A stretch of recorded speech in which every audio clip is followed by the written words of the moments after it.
to the Trossachs Wild Apothecary podcast, where we explore lifestyle medicine through interviews with herbalists, foragers, foodies and movement practitioners. I'm your host Rox. You can find out more about me, my online course, workshops and clinics at www.trossachswildapothecary.com. So today's podcast, I'm talking to Pip Waller and Lucy Wells about their book Touched by Nature, Plant Spirit Medicine Journeys, published by Aeon Books, and also about their online course. So the book talks about what plant spirit medicine is, about shamanic journeying to meet the plants, and also about the journey for the planet, being called by the plants, and about receiving the medicine and the journey of the seasons. So the book is written in a kind of story format where it's talking about different people's perspectives and their relationships with the plants and how the plants have affected them. So it's quite a nice, easy read. A little excerpt I'm going to read for you is just talking about what plant spirit medicine is.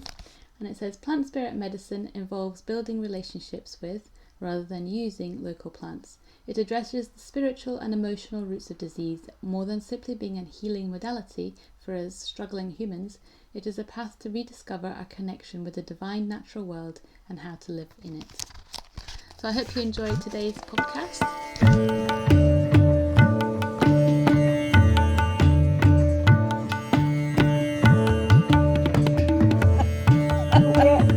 But we're very image conscious, as you can tell. Do I look all right? You look great. I feel a little, I don't think the angle's quite right for my chin. I've been having that problem with the angle thing as well. So. I actually am joking, because quite frankly, anyway. Well, never... at our age, our chins aren't what they once were anyway, so... You can put all that in the podcast, just to make people feel better about themselves. So where were we? So that's really, this online course has come out of the way that we practice our plant spirit medicine, the way that we learnt it from our teacher Elliot Cowan, who's the author of that famous book, Plant Spirit Medicine, that's based on the Chinese 5-element system. And that when we're making contact with the plant spirits, we're listening to them in this 5-element framework. So they're talking to us in the language of an elemental language, which they're perfectly attuned to, because they're living in the world in a way that we've got a lot to learn from them, in the way that they're living in the world.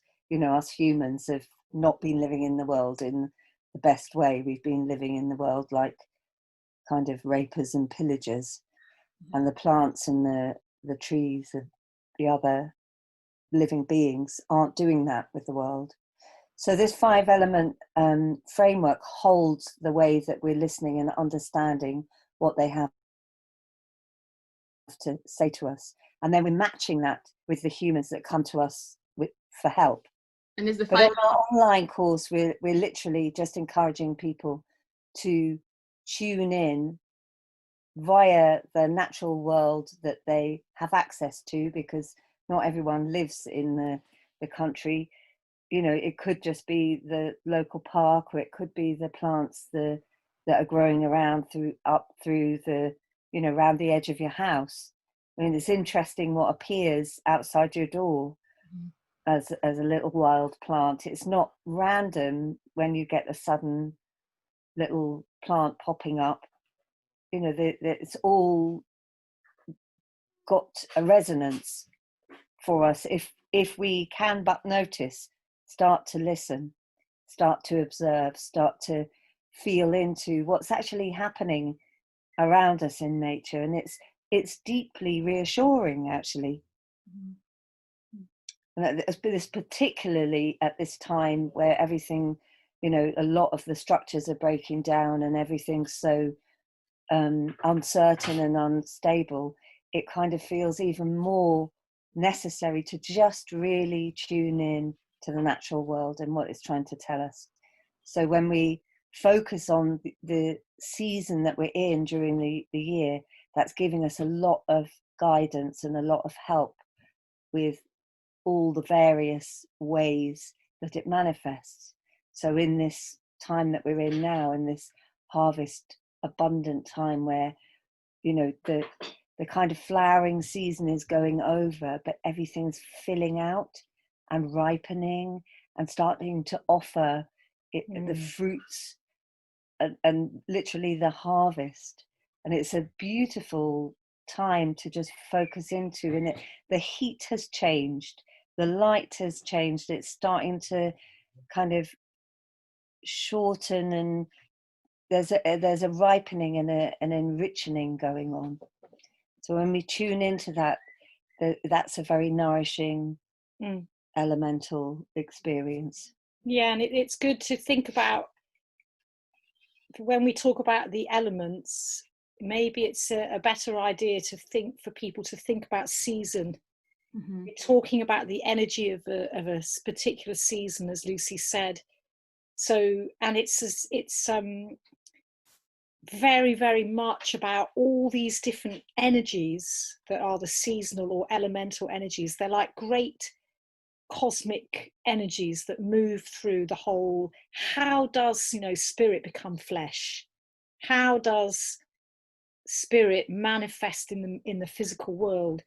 There's a way we can understand it by experiencing, or by studying and building a relationship with these elemental seasonal energies. So they move through us.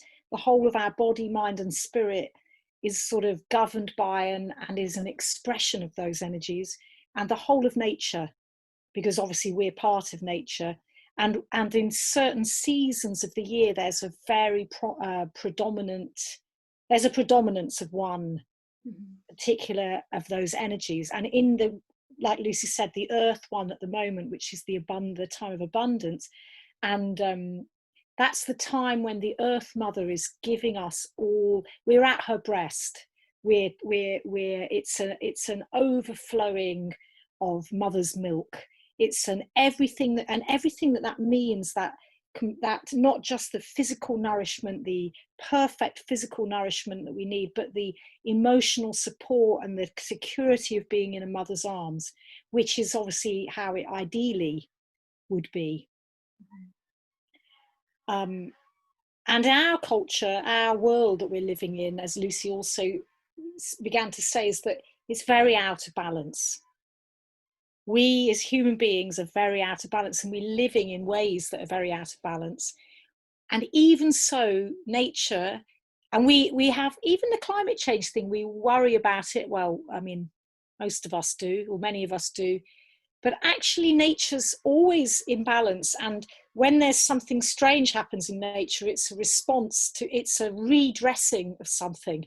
It's like a homeostasis. Yeah, it's a dynamic experience. It's not fixed anywhere. Yeah, and we're so conditioned, our upbringing and our cultural thing is like human beings are the only important thing really that have any power. That's almost what we you know, it's such a sort of a pervasive thing. We can't hardly even tell it's there. So we think, oh, we're messing up the world, oh, we have to change it.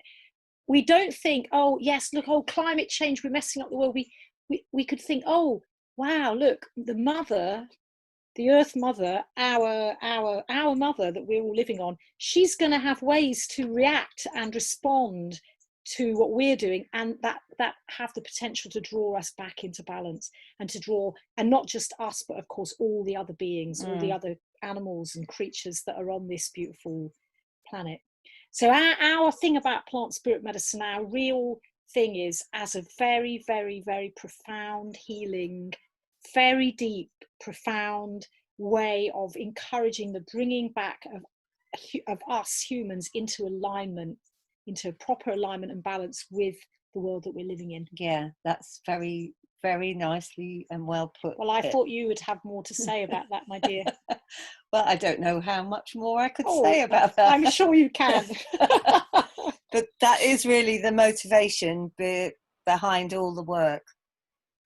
So would you say that like if you're connecting and tuning in with the seasons, it's going to kind of sort out your flow in your life, and then also connect you back into and make the whole of humanity more or environmentally conscious, I suppose, fix things in that way?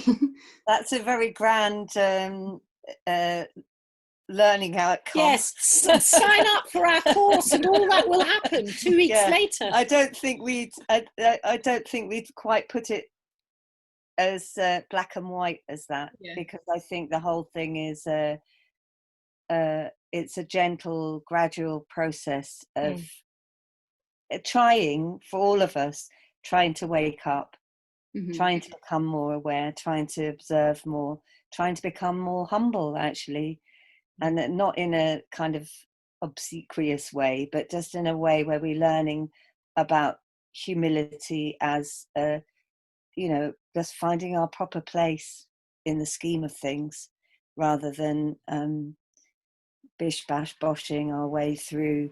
And that's obviously not working. Yeah, because we tend to come up with, we've got this tendency to come up with solutions that come from the same place that the problems came from. Yeah. And each solution we come up with often ends up creating a few more problems. So whereas nature, when we can slow down and we bring the attention down into our hearts, from our ego, from the mind into the heart, then, and being in nature and paying attention to nature and allowing nature to lead us, actually has the result of, that's the result that it has. And then we kind of know which way to go and we're settled.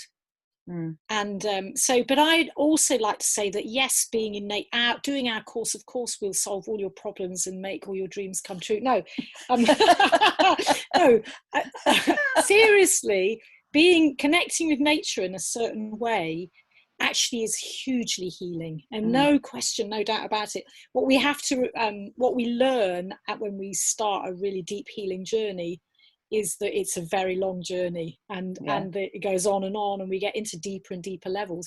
But absolutely, undoubtedly, nature and plants offer us all the time opportunities for that, for our growth and our healing.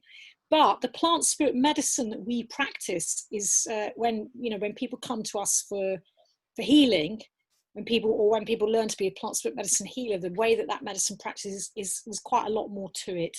Yeah, and we would definitely advocate that if there's any way to receive that medicine, we'd totally recommend that, and we would recommend it because that's what we do.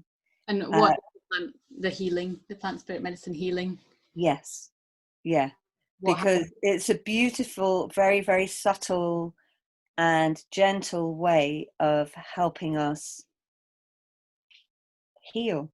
Literally, and do the things that we were talking about, balance, coming into a healthy balance with the natural world. But there actually aren't that many plant spirit medicine healers functioning from this type of plant spirit medicine that we're coming from. There aren't so many, and we're really keen to get people interested, on board. And with the recent lockdown, that was really what prompted us to do the online course, because everything changed. So we adapted and evolved, and that's where really that course came from. We'd been thinking about it, but it spurred us on, and it's been interesting because this is now reaching more people, because we are doing more things online. I mean, personally, the online thing's quite tricky for me, because I'd rather be outside, out on the hill where I live. But I think it's been good though, because it's sometimes quite hard to get to people. Like I wouldn't be able to do your course, for example, most of the time.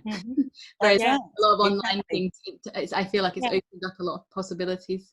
Absolutely. Yeah. So here we are talking to you, and it's really, really nice to meet you. Yeah, lovely. Yeah, I'll just say one little thing about the plant spirit medicine healing that we do, which is that as the healing, the real healing comes from the plants, obviously, and that's a similar energy as the energy that we can get when we're out and about, and the plants directly work with us.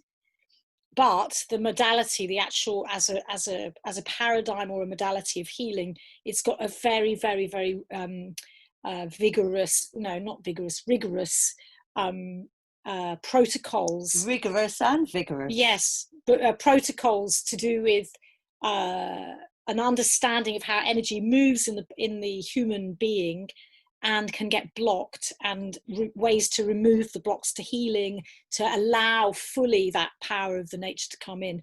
So although, as Lucy said, it's a very subtle kind of medicine in one way, it's actually profoundly life-changing for many people to be in receipt of the medicine.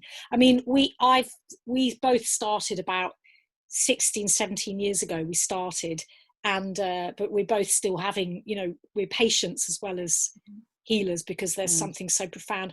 And also there's something very, our teacher Elliot, he's got a very, very high level of integrity, and he's very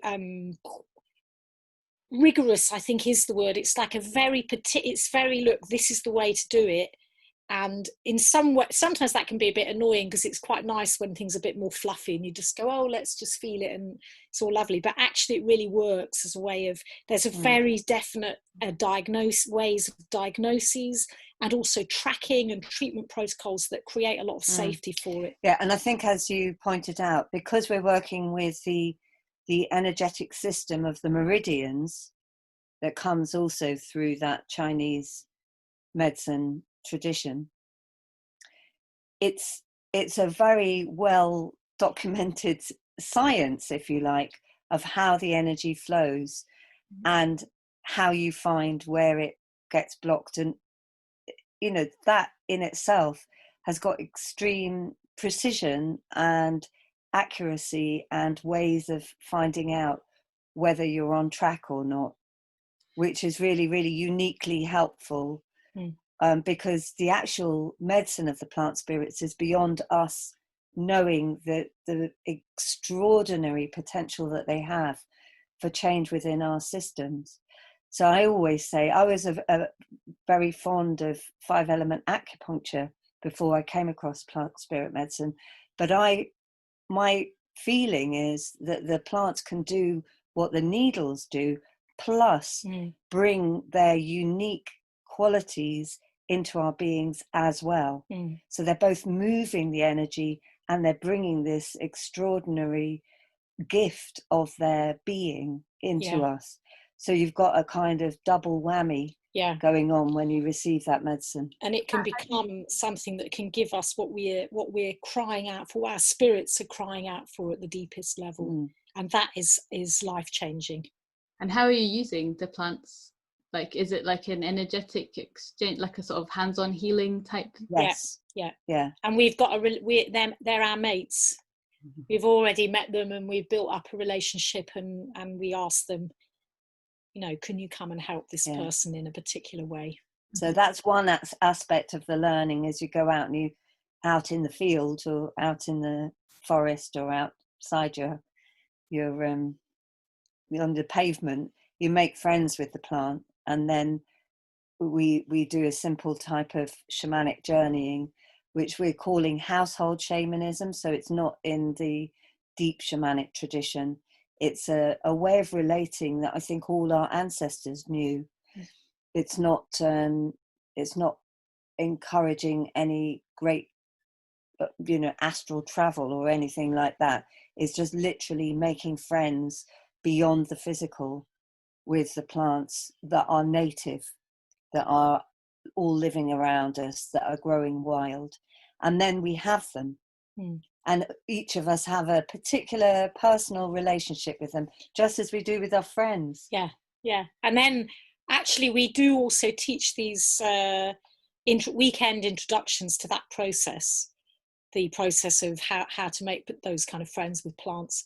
And then, and many people say, one of the beauties of that is everywhere you go, that you've got friends like waving at you. Yeah. The more and more. Yeah. Yeah. Yeah. I mean, starting to spot like plants that you recognize, and it is like that. You're driving along, it's like somebody's going, hello. Oh, exactly. Yeah, they do wave. They do, and they do notice when you're noticing them. They notice you. Yeah. Yeah, they do. Do you know, when I first ever moved to the countryside, I was living in North Devon, and the hedgerows there are absolutely beautiful round where I was.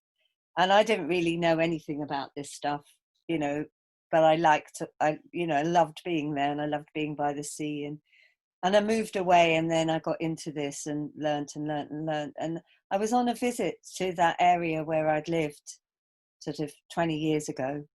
And I walked along through these hedgerows, and the feeling was so overpowering of how these beings were my friends. You know, it was really, you know, often brings me to tears.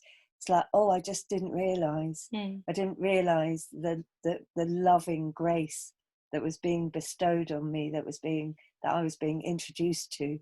And it felt like walking the what do they call it when an athlete does a round of triumph, when it was like a tour through these lanes of, it was such an incredible blessing.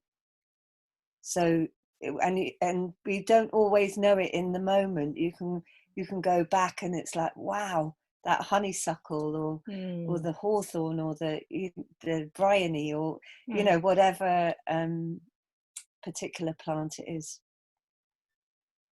So it's a very deeply moving and humbling experience. And so you talk about that I've got your book here, a copy of your book. Oh, what a lovely book. You talk about like lots of different people's connections with plants here, don't you, and their stories of how they we do. We love a good story. We love but also we love the plant spirit medicine. And as Lucy said at the start, we're really interested in making sure more people know about plant spirit medicine, and particularly our kind of plant spirit medicine. We want more people to experience it, and we want more people to have plants in relationship with plants in their daily life, and we want more people to feel that get fired up to become healers. So that's why we wrote the book. And we wrote the book, and we thought, what better way than to gather the stories of many, many people that have been touched by plant spirit medicine, to bring those voices out into the world. Yeah, because it does make it much easier to read, and it makes it, you know, more engaging, and you know. Yeah. Oh, good. Yeah. Well, a story is a story, isn't it? And you know, stories are there to teach us. It's the best way to learn. If someone tells you a little anecdote, you remember it. If someone tells you a series of facts, can be a bit mind-numbing. And also, you can't deny experience. Well, you can if you want to be a bit of a, you know, not very nice person. But really, and that's another big thing, is we have these experiences.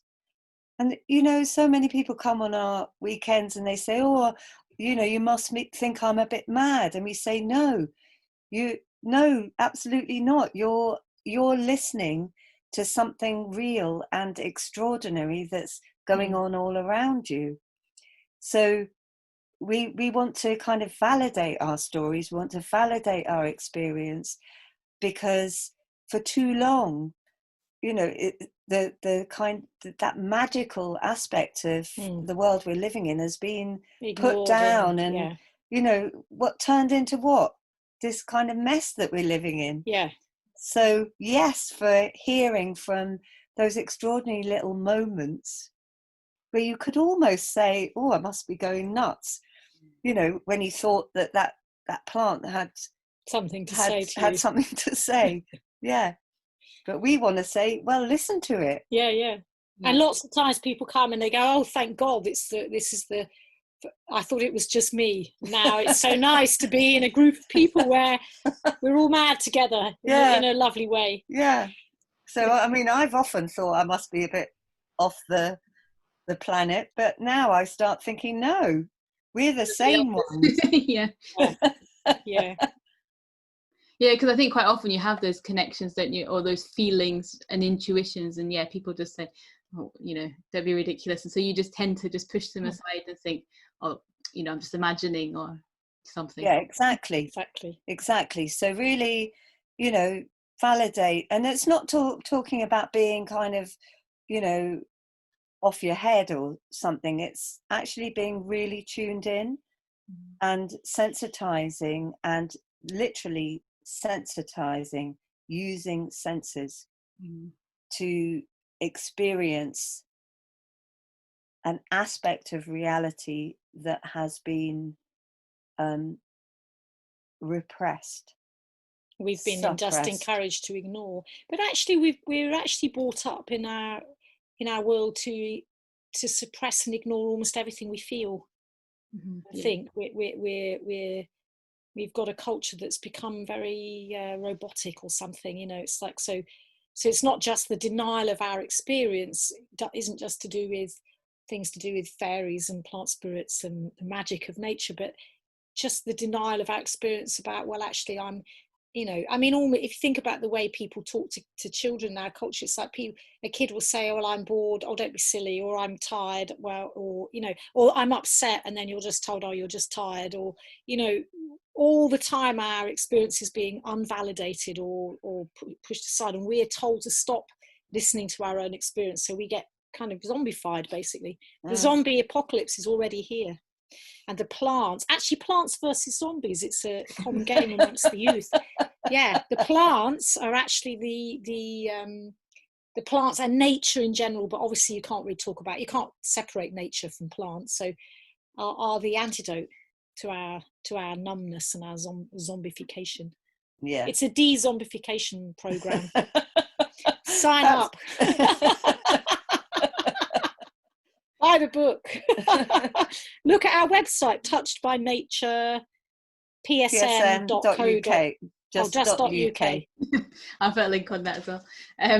Your course, can people sign up just at any time? Is it like an ongoing rolling? It's at the beginning of each of the seasons. So this latest one is going on to the 25th of September, and then the autumn one will be starting early October.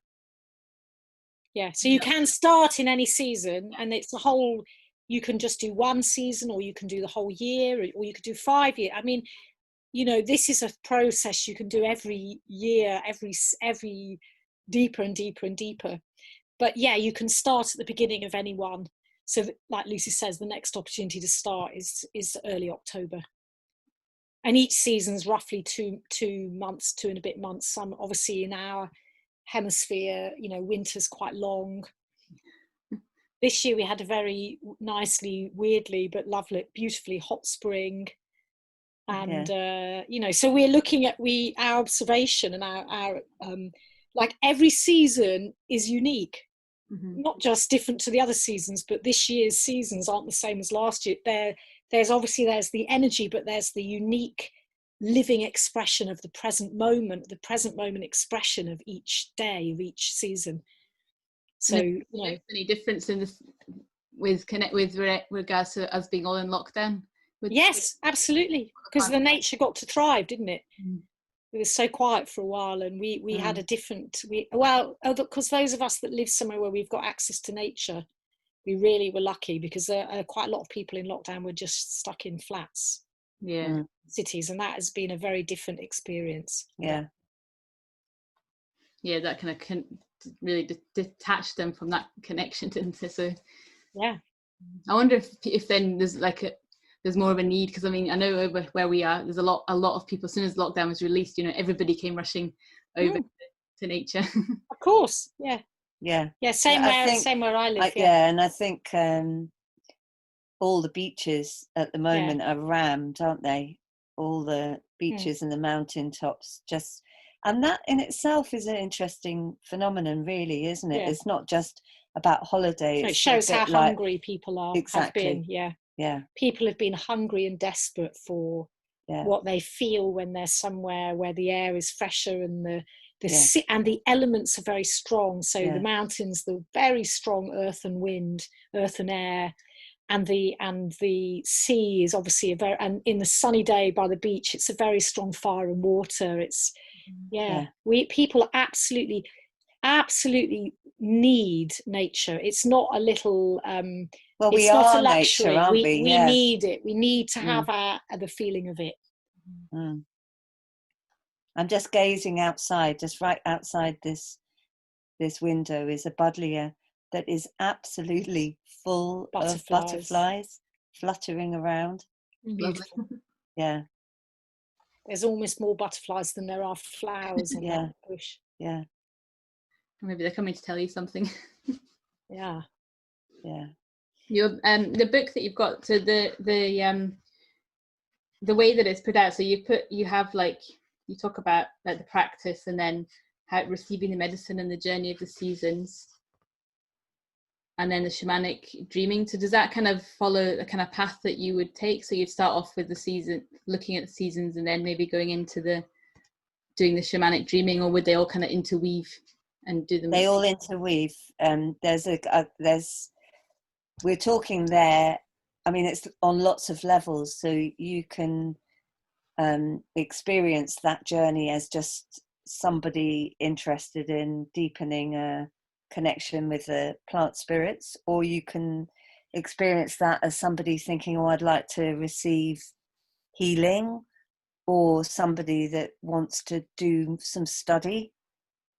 And for the actual study, then that's an interweaving of all the skills that you're going to be learning in order to become a practicing healer yourself. And are you doing those courses, or is that going over to we actually are in the process of discussion about starting a healer training next year in the UK, starting 2021, if possible in the spring of 2021. But it's all a little tenuous at the moment, what with the unpredictability of connecting up with people and all those sort of issues. And the plant spirit medicine as the healer training for plant spirit medicine, Elliot started some years ago working with there's a whole it's actually a centre that he was very much part of founding, called the Blue Deer Centre. And the Blue Deer Centre bought the plant. I'm going to say they took over the training for plant spirit medicine, but took over is not the right word really. They bought, it's became the home for plant spirit medicine. So it's a whole organization. So we'll be teaching that under their auspices or through them. And it's been going through some changes. So anyway, we're hoping that next year. And the healer training itself is usually around it has been 8 weeks, separate 7-day weeks, 8 of them over about 2 years. So and there's quite a lot of homework. It's a big commitment. But having said that, it's also arranged, and it might be possible to just do even the first week of it, which is a beautiful dive into the elemental energies, the seasonal energies, and the doing work on the nature, the plant connection, the plant study and journey. And it's also possible to do the first 4 or 5 weeks of it, which give you the whole framework except for the clinical, and then the last part of it is the clinical. The last 3 or 4 weeks are very much about actually learning clinical to apply practice, all those. It's like it's all those different parts of the jigsaw. Then they get put together, and how do you, and then you can graduate and be able to practice as a healer, and we can't recommend it enough, because it's just such a beautiful. Like practicing them, you get to really witness some extraordinary healings in people and be part of that. And also myself, I can't separate it as, like, I was a herbalist. I've been a herbalist since 1989, and I was a herbalist already for 16 years or something before I started the plant spirit medicine. And I did have ways of working with plant spirits before then. Even when I was training, I had ways of connecting with plant spirits. So, but actually learning this modality totally transformed my practice in a really profound way. and I can't imagine being without it now. But also as a patient, like my own experience, and just learning that the course itself is a very transformational. Some people do the course actually, even they don't ever want to practice. That's why they might do the first 5 weeks, because they want the transformational experience. There's something about the way of waking up your senses in a particular way, and about learning that this paradigm of a way of seeing the world that is.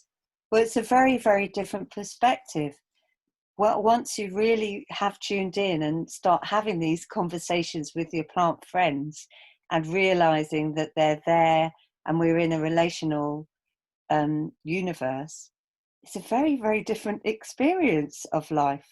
It's like it switches everything on its head. It's like, oh, it in some ways it means you can't ever quite feel alone. You know, that same loneliness or lack of purpose or lostness that can be a great affliction for many of us. I mean, it's not that you'd never ever feel those things again. I mean, there's nothing that means that you don't have the challenge of life, but it does really profoundly alter the way we're living and moving on the planet. So it in that respect, it's totally precious. So, and if you do develop it, so you're then working with other people and helping them do that, that's, you know, an immeasurable gift. Yeah.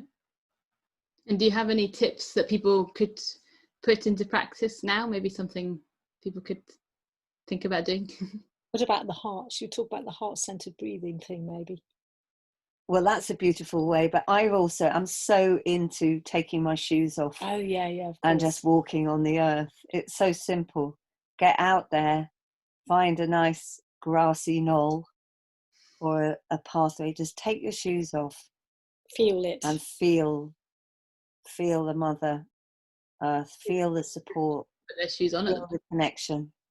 That's one tip. And my one that I thought of was, it's a way of, there's a meditation that you can do where you just sit and you breathe in and out through, you imagine that the air's going in and out through the center of your chest, through your heart.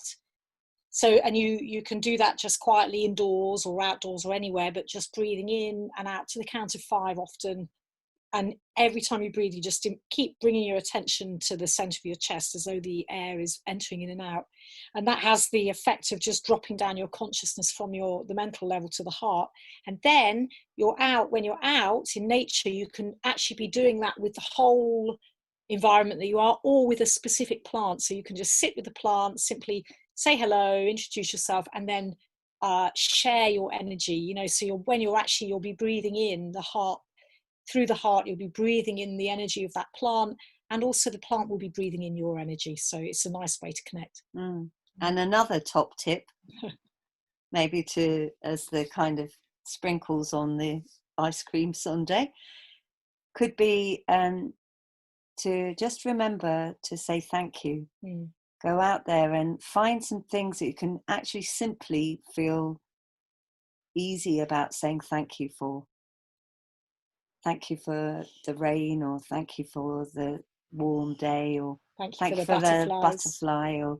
And actually, when we practice that simple act of gratitude, it's an amazing another doorway for opening the heart. It's not a thing. It's not an intellectual practice. It just works, because when you really feel that, it's like, oh, right. Oh, how lovely. Here we are. Yeah. Thank you. All is well. That's great. Thank you. Yes, thank you. Well,